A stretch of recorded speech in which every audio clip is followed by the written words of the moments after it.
ëlbatiku ne fu ma la ko indi luy loolu. dëgg la ak dis-moi avec qui tu traînes. waaw ëlbatiku ne fu ma la ko indi. mais luy loolu fukki wax kay. ba pare kii elle s'est mal communiqué gis nga moom tey lay soog a accepté que ni moom day seen xamante ñoom ñaar si nit la jaar c'est par intermédiaire. tey la koy soog a hier tamit waxul woon loolu. dëgg la.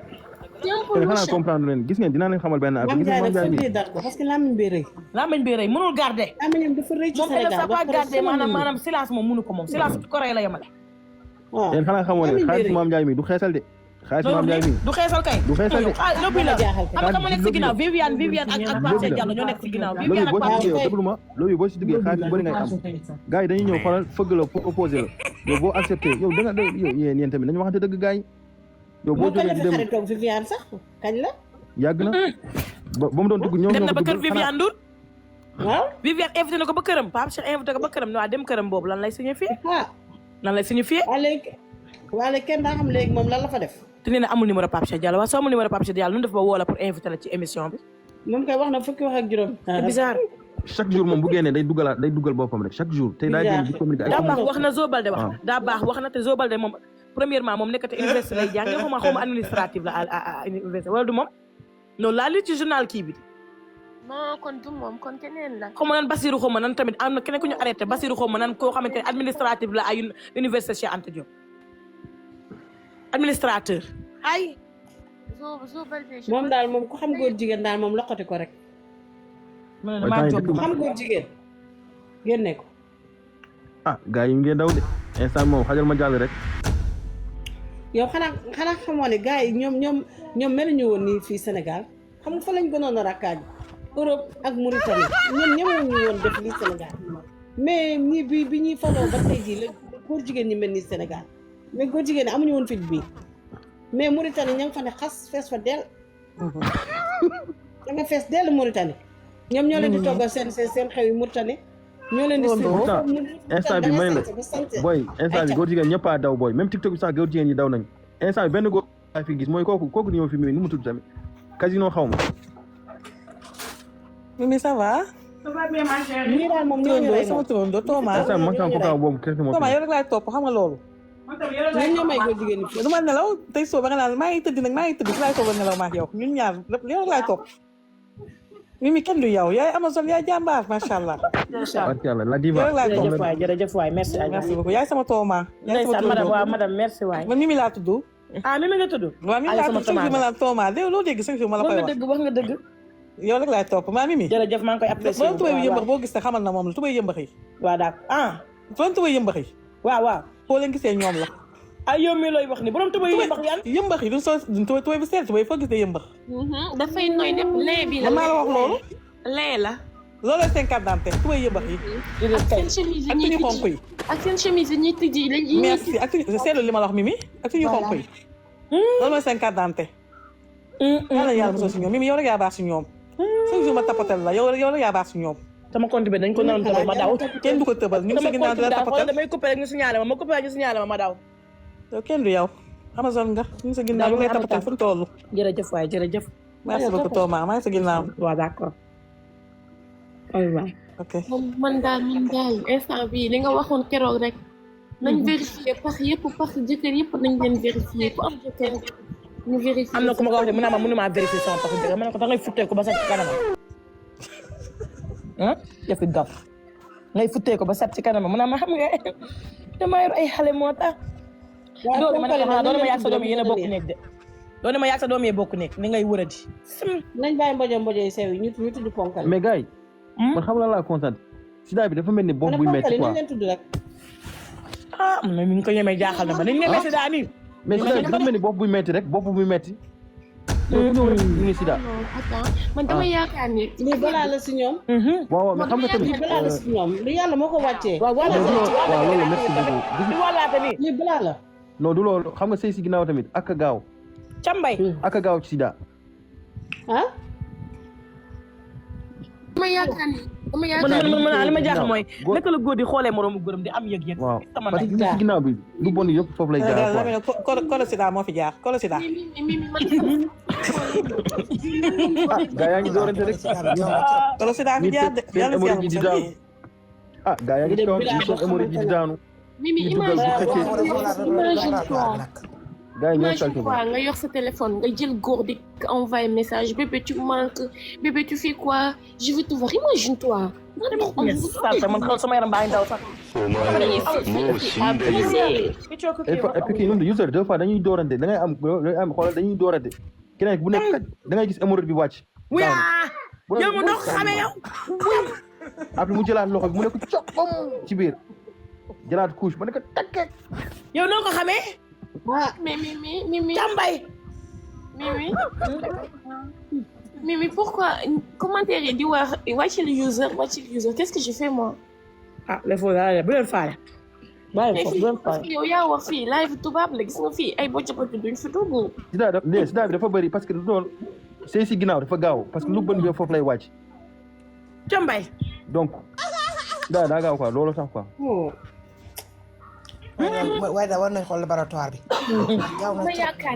dama yaakaar ni soo nekkee góor jigéen boo fekkee tant que amoo sida affaire yi du neex quoi wala sida bi da koy neex. Astafurlah.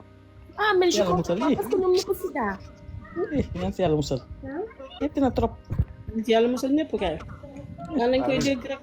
amiin yaa da leen war a yóbbu benn àll defal leen fi benn kii ñuy bay. bilaay benn kaaf xanaa. benn kaaf bu rëy da leen bay par force. doon leen ba di bëgg a dee jox leen armée bi ñuy bay def leen ko ñii li la war def teewul leen tëj man lu ma jaaxal VS rek ma si jaaxal. man kay damaa xam man ni ñu ñemee feebar bi moo ma jaaxal ni ñu ko ñemee nii. feebar bi dafa garaaw de feebar bi dafa bon de. ak feebar bi nga xamante ne c'est incurable mënoo ko faj bu mu wër yow nga ñeme ko nii risque sa àdduna ndax waay non ñu ñoo feebar. waaye Pape Cheikh moom tamit ku bon la. non Pape Cheikh lu mu bon Zale Mbaye ak ñi ñoo ko gën a bon ñi nga xam ñu ngi tëddante seen biir xam ne am nañ feebar yow ma laaj la benn affaire da baax nee na moom am na ay yeneen partenaire te partenaires yooyu mën na nekk jigéen ak góor. merci Mimi loolu laa wax. waaw loolu la wax da baax nee na du Zale Mbaye kese la sekk am na yeneen partenaire jigéen ñi xale jigéen ñi te bul xam ba xam góor parce que xale jigéen dañ naan da baax mu Mame Ndiaye Savon ba da baax mu Mame Ndiaye Savon ñu langal la ak oto yi ñu yor waaw garaat ndax benn poto xeesal wala benn poto diw rek wala benn poto saabu jaral na jox wax nga ne dañu am complexe oto waaw oto bu tooy rek ñu faala xale yi. leen na ma ne bàcc na ba doyal. ci na kañ. su nekk ne képp koo xamante ne daa baax moom mos ngaa sekk woon te protégé wu moom doo nelaw moom. doo nelaw tey Mimi borom jooy metti na gis nga ko borom jooy metti si TikTok bi ku góor ki jigéen ki. kan la ka ma doon jooy yow. naan Sénégal ngeen leen daal sida borom jooy metti ku ñuul ki. mu ne. kan la yow kan la ci nu mu tudd. sukk bi borom saaw. sukk ban. ku ñuul ki. am na benn femme kan la. am na benn femme ma déglu woon sànq muy live. mais dafa jooy nee na Sénégal gi nekk da ngaa sida. Fanta Mbow. keneen ki. sukk bu ñuul bi kan la yow. dama war a ragal man ku ñuul ko pataaki. Fanta Mbow. Mimi Elton Mimi. noo koy kala kon noo koy def sida noo koy daa sida. tudd ma ko de yaa ko tudd Mimi. waaye ku wax loolu. daa tudd ma ko. ku wax loolu yow Thomas yaa ko wax. Thomas. loolu yow yaa ko nag. damaa ragal ci biti. yow wi ma. Mimi dañuy wax rek. Mimi. à part bu ñu jógee ci loolu dañoo war a wax tamit da nga war a wax tuuti dossier lesbienne yi nga xamante ne. Mimi mi ngi ñëw bul yàkkamte dossier lesbienne ñoo ci topp mi ngi ñëw. ñooñu topp góor jigéen mais lesbienne. waaw mi ngi ñëw yow tamit nee naa la mi ngi ñëw. patientel nag dossier lesbienne yaa ngi ni di ñëw voilà yow sëñ Bada nee na. sëñ Bada moom moo tudd Nogoy Kara. waa léegi moom waxoon na fi moom tëdd na ak Nogoy Kara. nee na Nogoy Kara daf koo ñamal daf koo macca. waaw. kon moom kay sidaana moom. sidaana kay bu dee sekk nañ. loolu est-ce que nekkul lu yàgg. bu dee sekk nañ. sëñ. mais dégg naa Nogoy Kara mooy indil suus bi Mame Ndiaye Savon te lesbienne la de. Nogoy Kara. dégg naa mooy indil suus bi affaire maanaam drogue bi moo koy indil Mame Ndiaye Savon. bonsoir. moom moo koy indi ba pare en tout cas moom nee na lesbienne la moom lesbienne bu mag la. te du maye Mame Ndiaye Savon xanaa gisoo jooy yi mu doon jooy. dëgg lañ mag day duul lëf bi mu ñàkk la doon jooy xam ne dootu marati la. salaamaaleykum. maaleykum salaam. lii doomu xaram. ku loo nekk. sant yàlla alhamdulilah naka journée bi ba ñëpp a ngi ci jàmm. yàlla alhamdulilah. naka koor gi. ñu ngi ci kaw ñu ngi góorgóorlu rek. comme mais d'habitude. Mimzo live bi tey c'est en français wala. Oui, c'est en français, s'il te plaît. Ben bonsoir à tout le monde. Bonsoir. J'espère que vous passez un bon ku mënul ramadan. làkk français bu fi toog. ku mënul làkk français bu fi toog. ku mënul làkk français wàccal laay. dañ ko def anglais sax ku fi anglais wax olof rek ku fi wax olof dinaa la wàcc. amul anglais amul dara ku fi mënul wax français rek barke al léegi à partir de maintenant ku fi wax olof da ngay wàcc. English in English. Bonsoir à tout le monde. Bonsoir. Je pense que vous passez un bon ramadan. Merci. Et que j'ai entendu une question qui a été posée par beaucoup de gens ici. Pourquoi propager cette maladie? C'est la pure méchanceté. Merci. Non. Quand j'ai entendu un proverbe wolof dire que ku lekk sa sànqal ku naka ku. C'est quoi ça? Pourquoi le proverbe? Non, je peux pas le dire en français. Non, tu le dis en français. Mais c'est quoi ça? Le proverbe, il faut le dire en français. Mais quand tu le parles en wolof, tu descends. Yow tamit tu descends. Il faut parler français ici. Ouvrez vos micros, il faut parler en français vous tous. Can we speak in English? Qui a dit ça? Qui a dit qu'on doit parler en wolof? Qui a dit ça? man la. Tu descends. Allez, vas-y mes chéris. Dès que tu entends le cloc, ça veut dire qu'elle bloque quelqu'un en fait. Il faut parler ou bien vous descendez. Il n'y a plus de wolof ici. Non, faut pas nous faire descendre, on est en train de parler là. D'accord. C'est quoi le débat?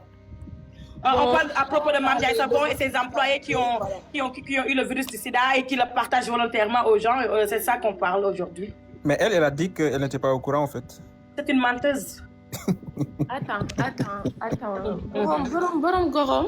Hey, c'est quoi ça? Descends. Aïe. Quand tu parles le mot Olof ici, tu descends. Il n'y a même pas de aller le chercher de loin.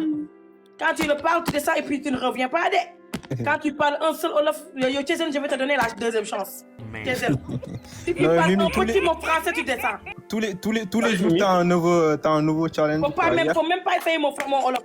Un petit mot Olof, tu descends. Mais hier, c'était l'accent sérère, aujourd'hui, c'est l'accent ivoirien. Quoi. Oui, non, c'est pas l'accent ivoirien, c'est l'accent sénégalais. Nous, les Sénégalais, on a nos propres accents. Même quand on parle français aussi, on a accent. Ah d'accord, je vois. Ça c'est vrai. Le Sénégalais parle un bon français quoi. Oui, c'est vrai, mais il y a accent Olof aussi dedans. Mais quand même c'est le français classique quoi. Oui, mais il y a l'accent. Il y a l'accent Olof dedans. Ok. Donc toi tu as parlé Wolof donc? Non, je ne sais pas, mon français là, c'est pas bon, mais je vais me débrouiller. Mais c'est magnifique. Donc, bon, je vais essayer de dire ça en français. Le proverbe Wolof que je voulais dire. Oui. Quand tu manges l'argent d'autrui, tu es obligé de faire ce qu'il veut. Oui, c'est vrai. Ça c'est en français. Bon, je me débrouille. Bon, pourquoi ces gens-là propagent cette maladie-là? C'est-à-dire ils ont bouffé l'argent d'autrui?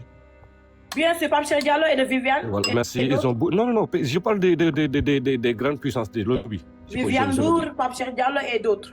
Je veux dire qu'ils ont bouffé l'argent des lobbies qui sont là. Donc, eux, quand tu prends leur argent, tu exécutes. Hein? Voilà, donc leur projet, c'est de réduire le monde à leur plus brève expression, c'est-à-dire on est 7 milliards de personnes. En fait, au final, est-ce que c'est juste une affaire de lobby? Parce qu'en fait, il y a des pauvres qui sont dedans. Je ne veux pas dire pauvres, mais des gens qui sont socialement en difficulté, mais ils sont dedans en fait. Et je ne pense pas qu'ils sont là à cause de l'argent. Je t'assure, quand tu es dans leur organisation, tu n'es pas trop nanti, mais tu n'es pas pauvre. Ça, je peux te l'assurer. Non, si on prend des gens comme les employés de Mame Ndiaye Savon, ils ne sont pas des personnes, ce ne sont pas des personnes qui sont... Non, eux c'est des apprentis quoi. Je parle des grands quoi. Ah, c'est des cas isolés quoi. Voilà, c'est des cas isolés, c'est-à-dire c'est des cas isolés. Okay, c'est-à-dire c'est des gens qui ont déjà cette vis-là en eux. Okay. Donc, mais déjà que quand tu as cette vis-là, et que eux qui reconnaissent que tu as cette vis-là d'être homosexuel, c'est-à-dire ils font tout pour te mettre dans leur groupe, c'est-à-dire dans leur organisation. Vous savez, c'est plus une liste. Maintenant, c'est une organisation maintenant. Mais la liste, moi, je pense même pas qu'elle existe en fait. Parce que non, c'est des organisations. Vous savez, eux, ils ont des groupes de WhatsApp et tout ça. Tu comprends ce que je veux dire? Ouais, maintenant, au Sénégal, on parle plus de liste maintenant. C'est-à-dire, maintenant, on parle des groupes bien organisés. Les groupes C'est WhatsApp, c'est quoi. des groupes très bien organisés, ça je vous le dis. Ok. Le gars qu'on a accueilli là-bas à Saint-Louis, le gars qui a 52 ans, le plus vieux, leur Badian. Ok. Donc c'est eux Mais qui pourquoi organisent. on n'a pas divulgué l'identité de cette personne? Ah ben, il s'appelle Cheikh Ahmadou et puis ils ont de gros noms, quoi. Ah, ils ont mis le nom? Ok. C'est-à-dire, non, il s'appelle Cheikh Ahmadou Gueye, je crois. Ah, je savais pas. J'avais pas lu Ouais, ça. si, c'est comme ça que ça. Comme ça. Donc c'est lui qui organisait les soirées partout là. C'est lui qui donnait le rendez-vous et autres là. Ok. Tu comprends ce que je veux dire? Ouais, je vois. Donc pour juste pour répondre à cette question-là, pourquoi propager cette maladie? C'est des monstres, je te dis. Eux, ils ont, comme on dit, le nouvel ordre mondial, eux, ils ont un projet bien établi. Ils sont pas pressés. Ils sont là pour dérouler leur programme.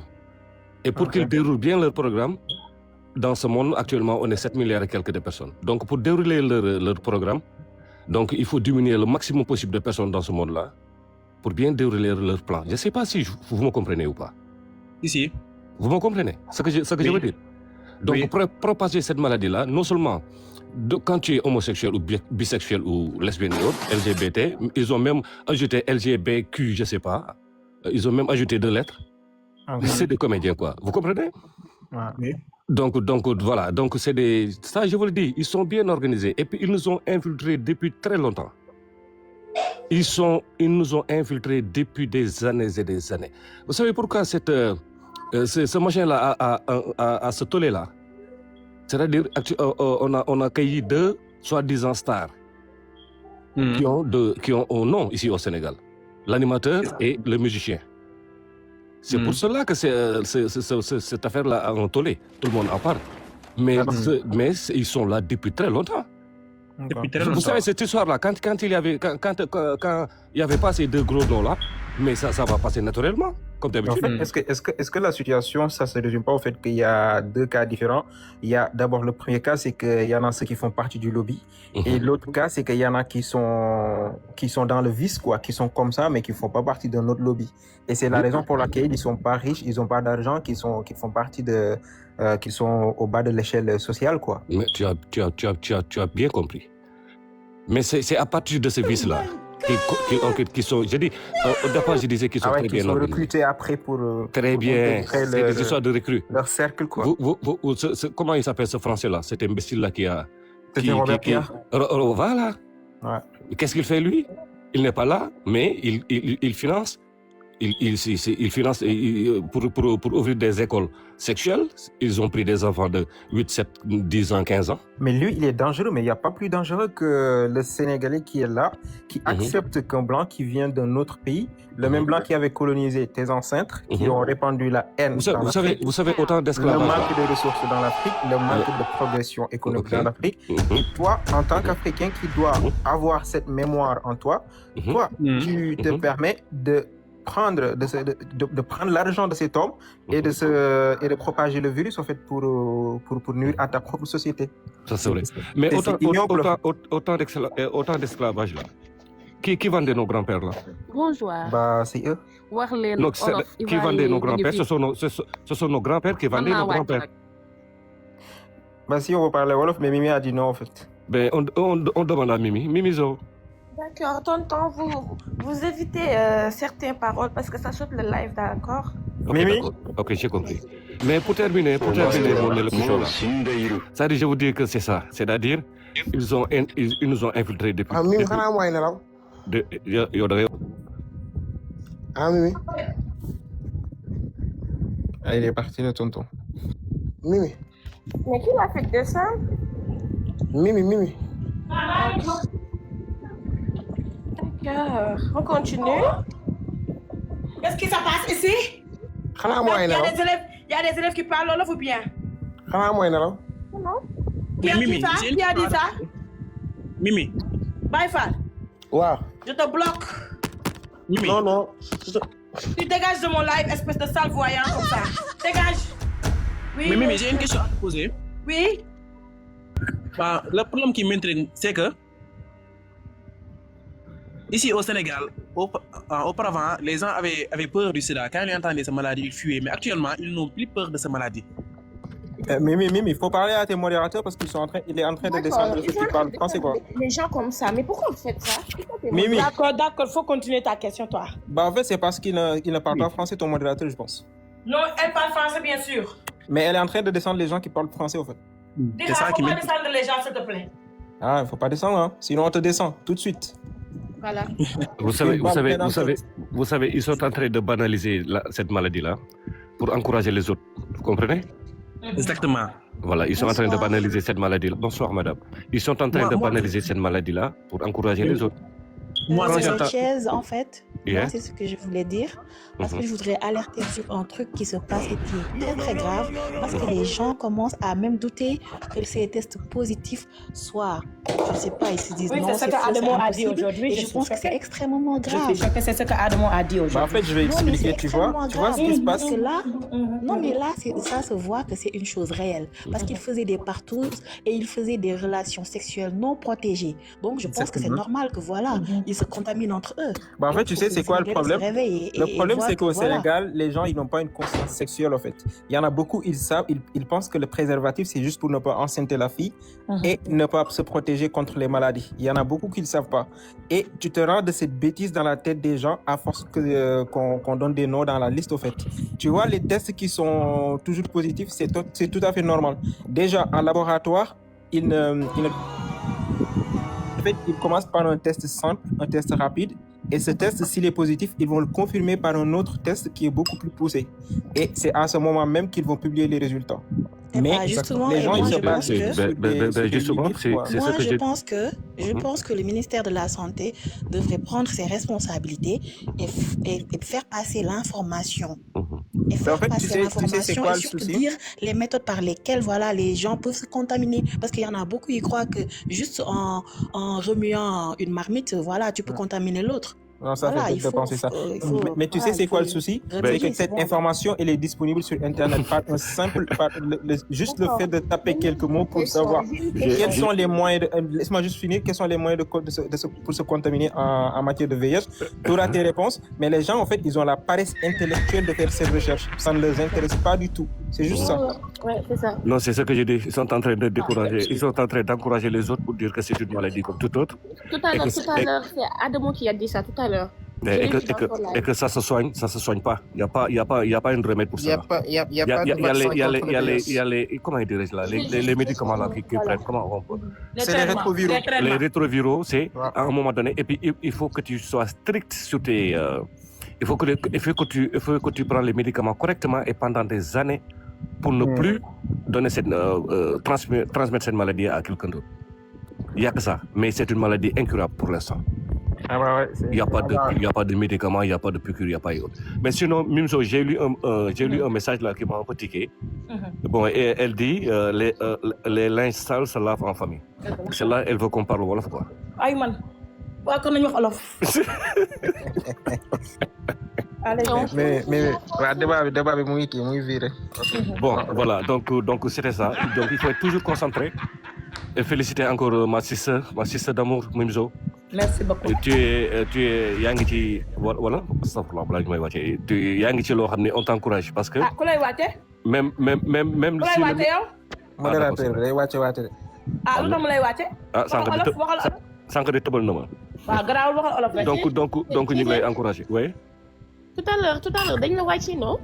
Ci man dañ ma wàccee dañ ko wàccee même man dañ ma wàccee woon. D'accord. Qui vous a fait monter encore? J'ai fait une demande. Ku lay yéegal? Je sais même pas. Non, mais... Dira yow bàyyi nga def lii xamu woo ko. Ok, donc Dira nga wàcce ci seen? donc si même si on ne sent pas même si au Sénégal on ne sent pas qu'on a un ministre de la santé, mais ce que vous faites là. Dira nga wàcce ci seen? Non. Waa dama ku ko wàcce sax wala moom moo tëbal boppam? moom laa doon wàcce mooy bër amaat mi. Ah nga jum wàcce waat, ok. Ok, d'accord, c'est ça. Donc c'est pas méchant, c'est pas grave. Donc il faut être, même si au Sénégal on sent pas qu'on a un ministre de la santé, moi je sais même pas si c'est une femme ou bien c'est un homme. Je sais que je sais même pas. Xaw ma ndax góor la xaw ma ndax jigéen la. Kan la? Le ministre de la santé. Voilà, donc même si on le sent pas, ce que vous faites là, Mimzo, vous êtes à la mais place dégg naa ne jël na ay mesures de. Je n'étais pas au courant du tout. waaw dina naa ko dem mu ne. jël na ay mesures pour protéger xale yi nekk ci est-ce que xam nga lan moo tax mënuñoo def dépistage national. parce que au final c'est une question politique et économique tey jii. bu Sénégal tëbee ne day def dépistage national. yeneen réew yi tey jii dinañ jéem a fermer seen frontière. wala ñi nga xamante ne dañu jógee Sénégal ñuy stigmatiser leen. te investisseurs yi nga xamante ne dañuy investir Sénégal dañuy. c'est vrai loolu moo tax bëgguñoo mu am yenn ampleur bi. ça c'est vrai je me dis que ne gars yi mën nañ leen protéger en traçant les personnes avec lesquelles ils ont couché ensemble. et ñu daal di def test yi suivre chaîne bi ba mu mot quoi. Non, en fait, comme on dit, l'homosexualité, c'est pas criminalisé au Sénégal. Actuellement, la gendarmerie ne traque pas les homosexuels.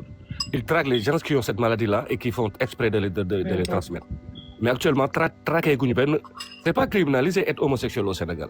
Bon, j'ai entendu dire qu'ils vont alourdir comment dire, Assemblée nationale. Voilà, dañuy gëna corser peine bi, mais c'est pas criminalisé. Mais le plus grave, c'est-à-dire, même si c'est pas criminalisé, dafa am lu gëna grave homosexuel actuellement. Une maladie boo xam ne ku nekk mën nga ko jot, que tu sois homosexuel ou pas. Vous comprenez? Maladie la boo xam ne ku nekk mën nga ko jot. Man j'ai dit à mes enfants, dinaa leen jëndal nu mu tudd li ñuy woto nu mu tudd tondeuse bu bees tax. Bu ngeen di wotu ji ngeen wotu ko, bu ngeen paree raxas ko ak alcool denc. Non, il faut sensibiliser. Il faut sensibiliser, c'est-à-dire sensibilisation bi sa biir famille lay tàmbale. Il y a quelque chose qui m'intrigue parce que man là ñi am feebar bi man je veux savoir ñoom dañoo nekk ci yeneen détenus ou bien dañ leen a séparer ak ñooñu. Non, ils sont mélangés. Après foofu dara du fa xew man gëwuma les gens dara du fa xew parce que duñ la jàpp tëj la prison nga nekk ci ay problème sa famille jaaxle nga ital leneen pour def yeneen quoi. Non, mais par méchanceté. Ils sont en train de réfléchir à leur vie. Écoutez-moi, par méchanceté. ñu gis ni affaire bi nii ñoom instant bi am ak ñaata la ñu yemale. mën nañu def loo xamante ne nii ñu takkal ñeneen ñi pour ñu am. waa rëbës kay ñoo war a taal rëbës bi. ñoo war a taal ba mu taal jëppet. ñoo war a génn manko doon benn ñu nekk ci biir café bi ñoom ñi nga xamante ne ay perpètes lañ ñoom dañuy tëdd pour toujours. ak ñi nga xamante ne dañuy dugg génn pour ay 3 mois 6 mois ñoo war a manko doon benn grève tàkk ko ba mu tàkk jëppet ñu génn dañ tasaare kasa bi. xam nga maladie bi boo ko déggee ak boo ko xamee tuuti di nga xam ni. tasaare leen kasa bi maa ko wax sama kaw panel la c'est là que je le dis. ça c'est vrai da waxuma ko ci panelu jàmbur waxuma ci kenn maa ko wax. oui tu as plein le droit donc feebar la boo xam ni dafa wàcc uniquement yàlla daf ko wàccee benn balaa la bëgg yàlla wàccee ci àdduna bi uniquement pour dire aux gens de rester tranquille dafa am lu ma tere ngeen nekk ci donc dama leen di wàcceel loo xam ni pour les gens conscients ça va vous retenir donc feebar la boo xam ni ça se maladie sexuellement transmissible ça se transmet ci li ci ëpp nag à 90% voilà maladie sexuellement transmissible donc pour nga wàll ko nit il faut que par exemple nga dagg fenn kooku dagg mu donc yu demee noonu la mais ñoom ñëpp ñu ngi prison ak détenus yi nekk foofu yëpp. loolu laa lay wax gis nga ñoom ñooñu toog foofu ñëpp dañoo rocc seen tuñ yi ñoom ñëpp dañoo def lépp rose bu ñuy màtt seen tuñ yi temps di je te jure non dégg mooy li ma la wax sànq mooy li ma doon expliqué sànq ñoom xam nañ ne que ils sont finis. waaw ça va grand yaa ngi si jàmm. ñu ngi si jàmm. sant yàlla kay waaw man de dama bëggoon a participer ci vraiment ci débat bi quoi. vas-y ñëwal. waaw parce que vraiment l'heure est grave. très grave tey yàlla mi sax. Sénégal instant yii ñëpp a jaaxle. ñoo war a takk ba jeex Sénégal moo doon lakk ba jeex yàlla tëggat beneen Sénégal ay nit ci bon lañ ñëw ay nit ci soxor. bilaay loo ci wax rek am na lu ci des quoi.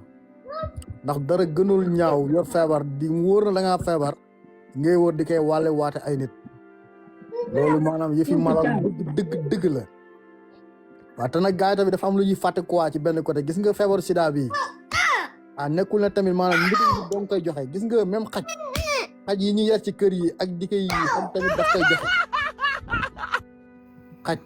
xaj am na benn façon nooyi boo xam ne nii. waaye xaj ñu muy joxe sida man kii c'est quoi ça encore. non man li ma xam naa ko.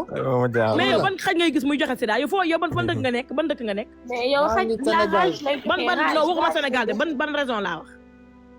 maa ngi Dakar gii mii di wax ak yow. dama ne waaw yow xanaa séeréer nga. dama ne. xanaa séeréer nga yow. joxe rage maa law. dama ne Mimi. man yow séeréer nga wala. man duma séeréer. loo doon ban xeet nga. man olof laa. mais dama ne non yow mënoo nekk olof ba pare di wax yoo xamante ni wax yow xanaa yow da ngaa entré woon fee pavillon yow loola dal.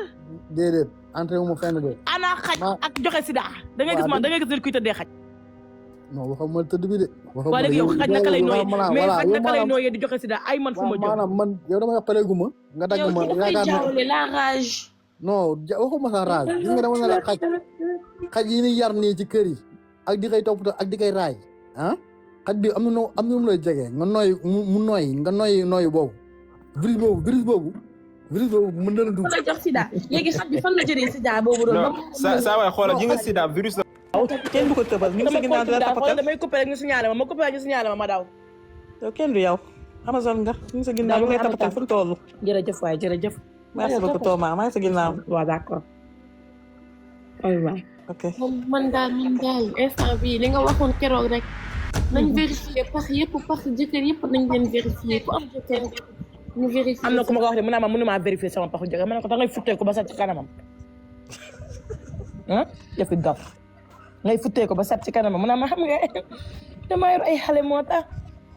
doole ma yàgg sa doom yi yéen a bokk nekk de doole ma yàgg sa doom yi bokk nekk ni ngay wëradi. nañ bàyyi mbojo yi sew yi